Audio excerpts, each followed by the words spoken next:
სლოვაკური არასამთავრობო ორგანიზაცია MEMO98 და საქართველოს ჟურნალისტური ეთიკის ქარტია 1 ივლისიდან წინა საარჩევნო მედია მონიტორინგს იწყებენ. პროექტის ფარგლებში მონიტორინგი განხორციელდება 11 მედია საშუალებაზე და მოიცავს საღამოს საეთერო პერიოდს 19-დან 24 საათამდე.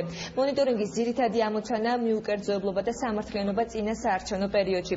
შუალედური ანგარიში მიეწოდება ტელეკომპანიებს და მედია საშუალებებს, ასევე გამოქვეყნდება ინტერნეტის საშუალებით. შუალედური ანგარიში 2 კვირის ინტერვალით მიეწოდება საზოგადოებას, ხოლო შემაჯამებელი ანგარიში პროექტის დასრულებისას გამოქვეყნდება. პროექტის მიზანია შეაფასოს თუ რამდენადაა დაცული მედიაში ეთიკის კოდექსში ასახული ჟურნალისტური საქმიანობის ძირითადი პრინციპები. ჩვენთვის ცნობილია, რომ საქართველოში უკვე შემუშავებულია ნორმატიული აქტები, კანონი, რომელიც განსაზღვრავს ჟურნალისტიკის სამოქმედო პრინციპებს, მაგრამ მეორე საკითხია, რამდენად ხდება ამ პრინციპების გამოყენება რეალობაში. ჩვენ ყოველივე ამას დავაკვირდებით და კონკრეტულ რეკომენდაციებსაც გავცემთ.